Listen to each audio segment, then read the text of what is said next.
So it's a pretty warm day today. I am feeling the temperature rising in my apartment. It's getting warmer for sure. But I am so looking forward to reading this story, Rumplestiltskin, because this is the way that I connect with you, Rome and Calvin and Easton and Raylan and Mila and Kaya and Vivian and Blue and Dominic and Nona and Cassis and all of you that listen to this and all those whose names I don't know. Welcome. I'm very excited to be reading this, and I hope you can find a place that you can sit back and relax and stay cool and let your imagination go wild. Rumpelstiltskin, retold and illustrated by Paul O. Zelinsky. Rumpelstiltskin.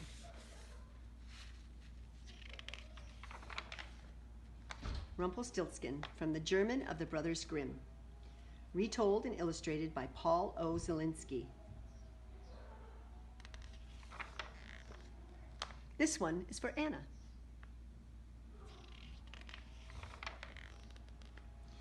Once there was a poor miller who had a beautiful daughter.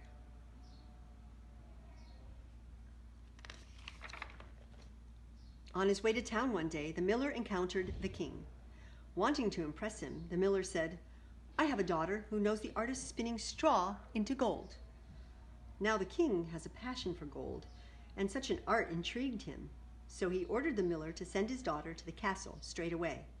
When the girl was brought before him, the king led her to a room that was filled with straw.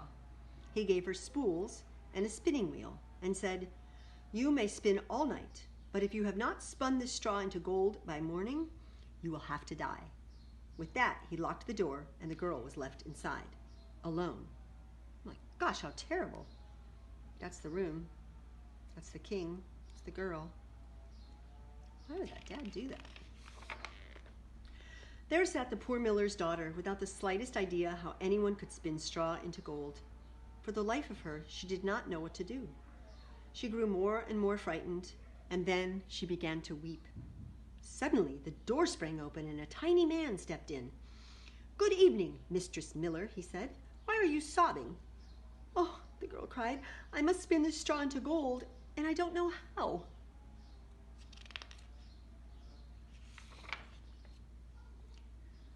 "What will you give me if I spin it for you?" the little man asked. "My necklace," answered the girl. The little man took her necklace and sat down at the spinning wheel. He pulled 3 times.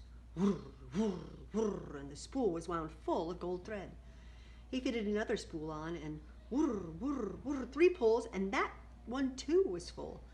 And so it went until morning, when all the straw was spun and all the spools were full of gold.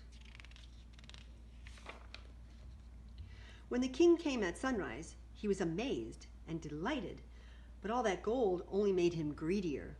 So he led the miller's daughter to a larger room filled with straw, and he ordered her to spin the straw too before dawn, if she valued her life. The girl did not know what to do. She began to weep. Once more the door opened, and the little man stepped in. "What will you give me if I spin the straw into gold for you?" he asked. "The ring on my finger," answered the girl, and the little man took her ring. Then he sat the spinning wheel whirring, and before the night was over, he had spun all the straw into gleaming gold. Shortly after sunrise, the king returned. Piles of golden spools glowed in the morning light. The king rejoiced at the sight of so much gold, but still he was not satisfied. He led the miller's daughter to a third, even bigger room that was piled high with straw. "Tonight you must spin this straw too," ordered the king, "and if you succeed, you shall become my wife," because he thought, I could not find a richer wife in all the world. Ugh, who would want to marry him? When the king had left, the little man appeared for the 3rd time. "What will you give me if I spin for you yet once more?" he asked. "I have nothing else," the girl replied. "Then promise that when you become queen, your first child will belong to me." The miller's daughter gasped. How could she promise such a thing? But then she thought, but who knows whether that will ever happen? And as she could think of no other way to save herself, she promised, and the little man once again spun all the straw into gold.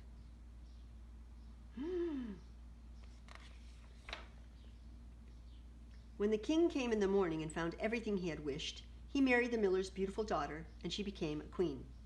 I'm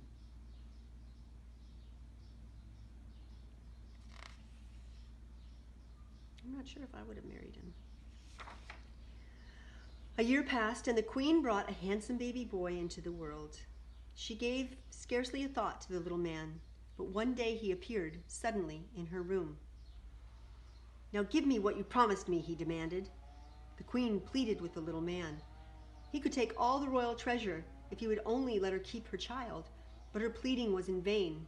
Then she began to weep so piteously that at last the little man was moved. "I will give you 3 days," he said. "If by the end of that time you know my name, you may keep your child." How scary.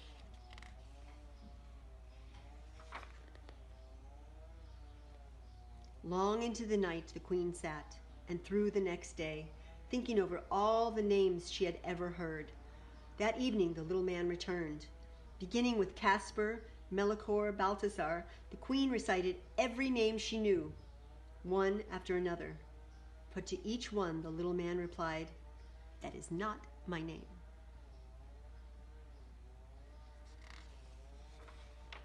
Wow, can you hear that lawnmower?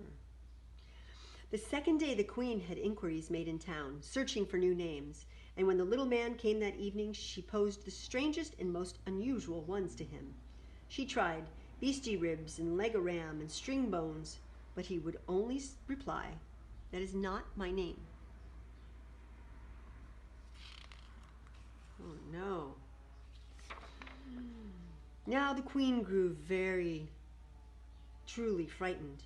She sent her most faithful servant into the woods to look for the little man. The servant searched through the thickets and over clearings, deep into the forest. At last, near the top of a high hill, she spied him.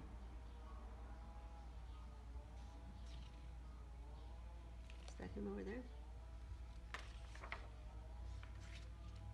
He was riding on a cooking spoon around a great fire and crying out, "I brew my beer, I bake my loaves, and soon the queen's own son I'll claim. Oh, lucky me, for no one knows that Rumplestiltskin is my name."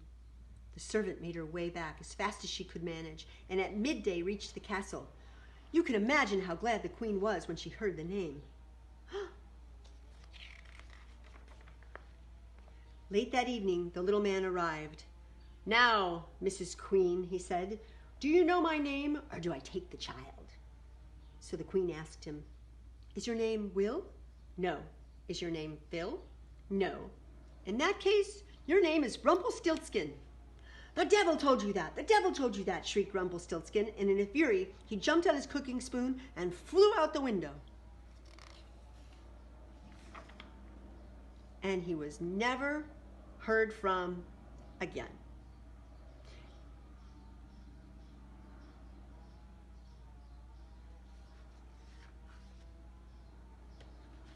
That's the end. Rumplestiltskin. So that's Rumplestiltskin. I wonder why a dad would make a promise like that his daughter could what's it called?